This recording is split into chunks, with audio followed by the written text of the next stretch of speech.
guys, so I'm recording Closure today with my producer Kevon, and we are going to show you guys kind of the behind the scenes just of how we do it, and just a little bit more about that, because I've been asked a few times, like, how do you do your recording sessions? And so we're just gonna dive into all of that. But before, I wanted to like vlog a little bit, not that I'm very good at this, but this is my little setup. So I'll usually put the computer up here, then I'll wear those headphones, my microphone, same thing. And that's pretty much all I use, and everything else is on this computer, and we'll probably go into more details with that later, but I just wanted to say that first. And I'm really excited for, the song will probably out, the song will probably be out by this time, so I really hope you guys like it. I think it's our best collab as a producer and artist together, so I'm really excited for it to come out and be done, and I'm just excited for all of it. So I hope you guys enjoy, and stay tuned for the rest of the video. It's been interesting because honestly, at first I didn't even think that during coronavirus I'd probably make a song. I was just in shock like everyone else, and it's been really hard for everyone. Like, I was working, I stopped working, and I was like, what do I do? So it was kind of it took me a while to get my mindset back into actually thinking of doing a song. So it was weird at first. Well, I guess it's pretty similar to how it's been for everybody else. You know, it's definitely been a really difficult time. Me personally, I actually was in Anguilla for about 2 or 3 weeks before the virus started to get really bad, and I ended up having to come back to the States.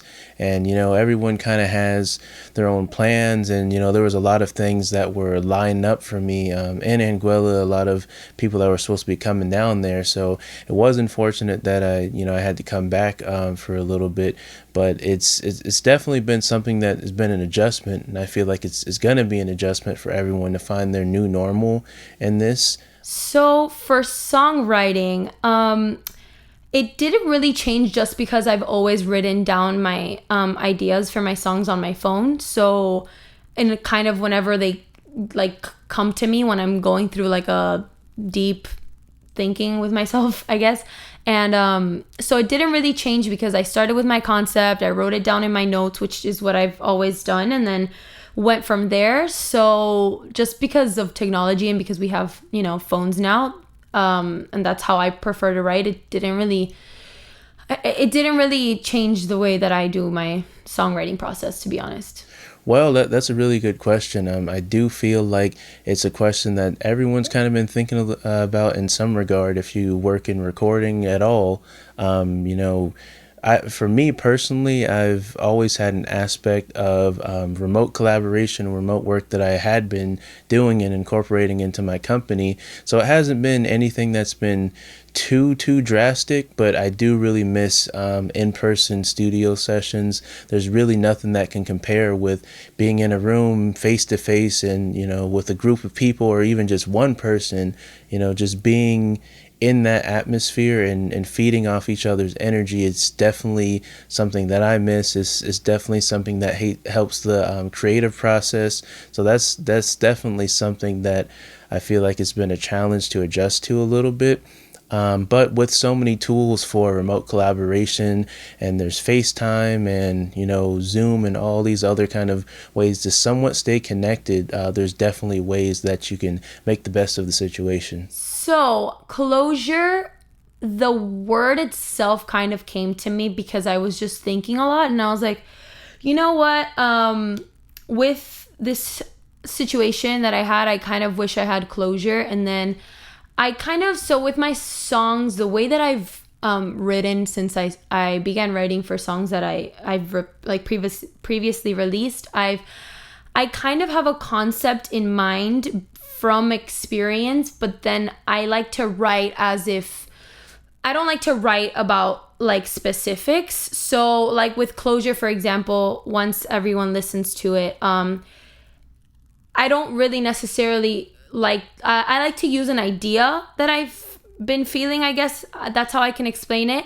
So it's kind of like the idea of it and the feeling of it is very relatable to me in my songs, but then I kind of like to use like real world influences and like more of like a generalized sense for like to be like more relatable kind of thing.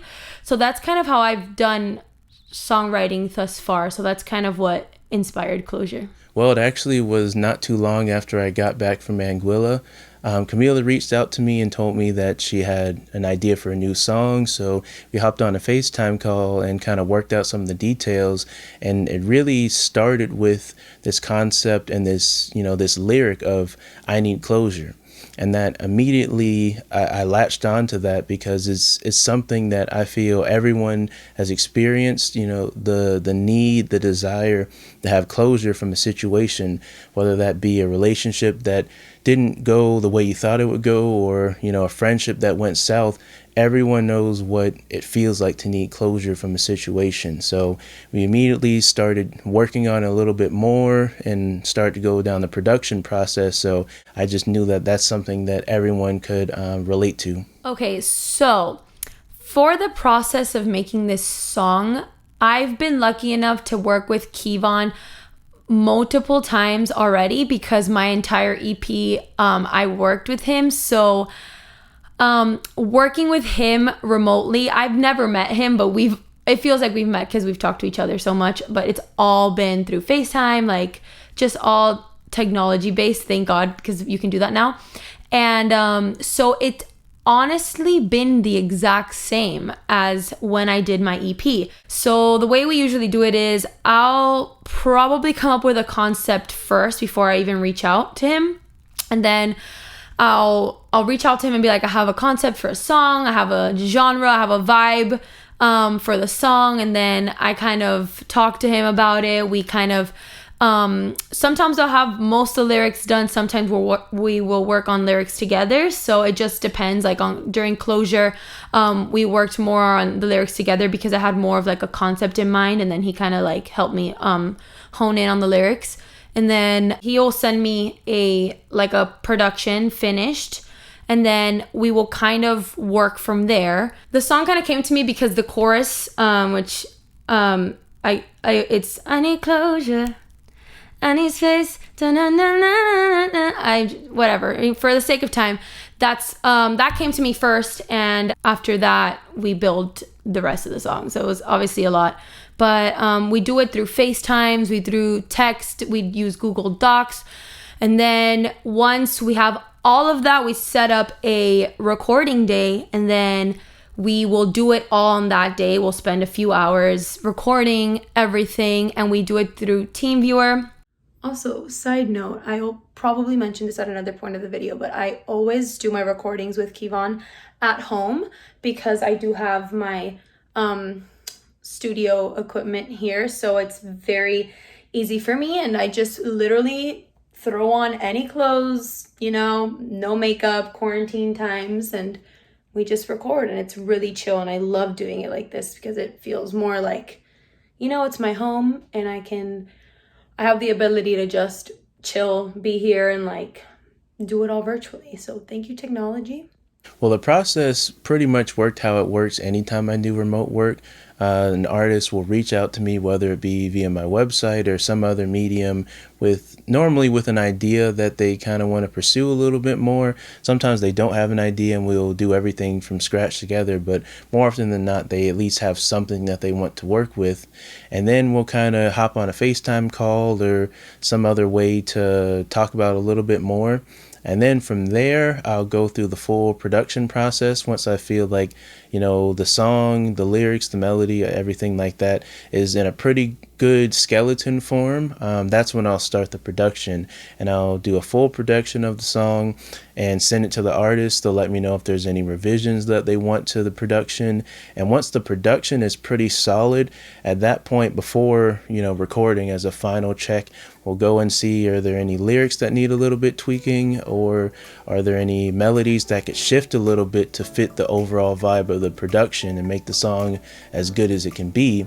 And then from there, we'll pretty much do recording.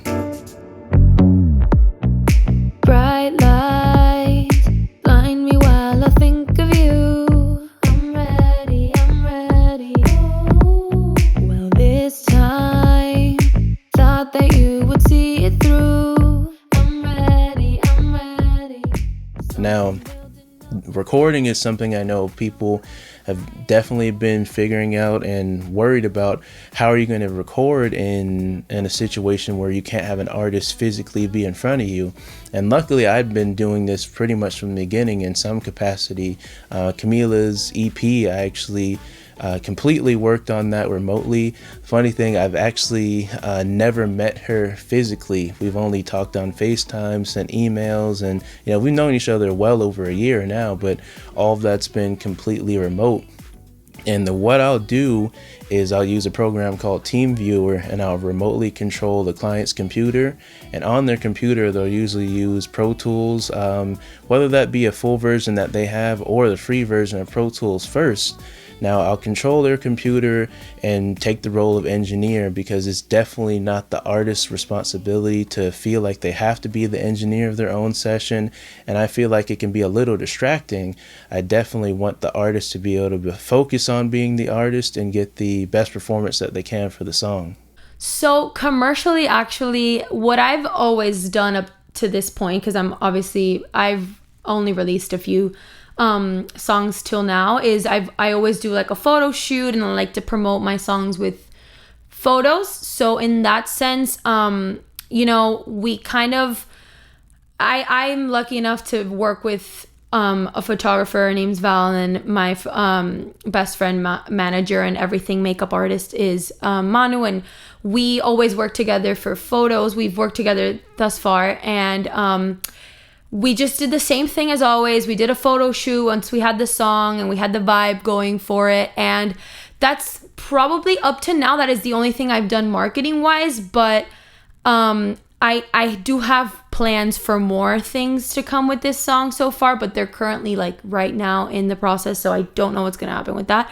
But it is definitely hard, because in terms of doing more than just a photo shoot, especially for this song that I feel like is both of us, Kevon and my best work together, I kind of do want to do more for it, and I'm kind of like, what can I do and can't do with all of this going on? So it is a little bit, and I'm sure for other artists too, it's a little bit frustrating if you want to do anything more that, there's a lot of limits, but thankfully there's also a lot of resources online and stuff that you can edit and still make fun on social media. So I think that's also good. And the cool thing about Pro Tools collaboration, the specific portion of Pro Tools that I use, is as soon as I'm done recording through the client's computer, all the audio files are uploaded to the cloud and immediately can be downloaded on my computer. So there's no sending back and forth of files or anything like that. As soon as we finish the session, the files are already on my computer for me to edit and begin mixing. So it's definitely a great time saver. A major issue that can arise while you're doing any kind of remote work are internet connectivity issues. During studio work and everything like that, you should already be planning in advance, and that goes tenfold for remote recording and remote production. Plan that anything that can go wrong will go wrong, so you just have to have a contingency plan for it. That's what I personally do. I plan well in advance for when I need things to be done, and I always explain this to my clients of, there's no reason to be recording the day before recording has to be done. That shouldn't be when you start. You should start it weeks ago. But besides that, it's definitely something that I don't think people should shy away from. The possibilities that remote collaboration brings into the picture, especially with everything post-COVID, it's really just limitless possibilities, but you just have to be careful and just be on top of everything. So yeah, I'm going to take you guys through the session a little bit. I produced predominantly in Ableton, so that's where this production was done. And then once I finish production in here, I'll drop in Pro Tools for the recording and also for the mixing, specifically Pro Tools collaboration. So for this, the production, I pretty much started with this keyboard sound that I have in Keyscape that's right here. And this is what it sounds like. Just a nice, really ambient piano is what I was going for. Some nice, pretty lush chords.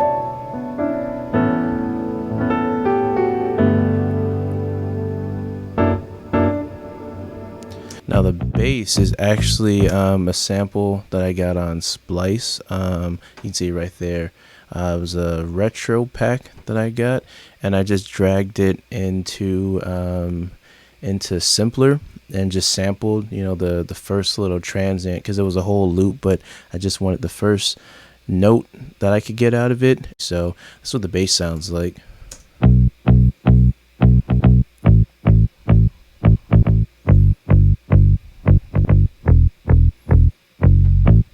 So, you know, kind of cool. Let me play you a little bit of the drums and I'll show you what I did for that. You know, just pretty simple kick, and instead of a snare, just a little snap with some verb on it. Pre-chorus, that's where I start adding in some accent, offbeat hi-hats. Give it a little bit more.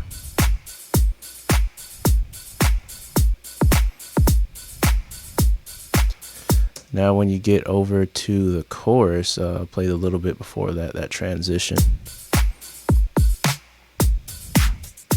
A little bit more textures in there, especially on the snare. Add in the bass. Let's see what that sounds like. Where are we at, bass?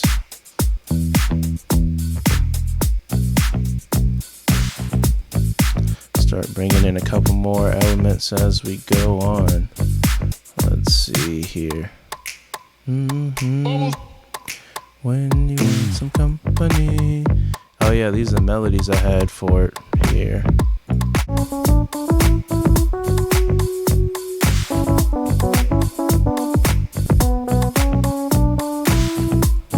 Now, what I use for the chorus, actually, I wanted it to really have a nice 80s feel to it. So for that, I'll play these chorus chords right quick. Yeah, that synth sounds really, let me solo that so you guys can hear that. This sounds super 80s. Yes. I really love that sound. So yeah, the combination of that stuff sounds like this. A nice little pluck to have some more percussive element in there that's also melodic. Dropping the drums too.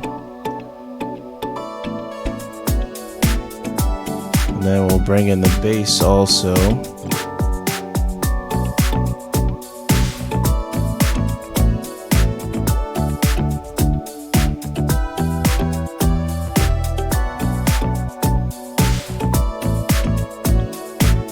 Nice little groove, really liking it. I think it's cool. Make sure you guys stream Closure by laCami. It's out now on all streaming platforms and was co-written, produced, mixed, and mastered all in-house here at MM Music Productions. I really think you guys are gonna like it. See ya.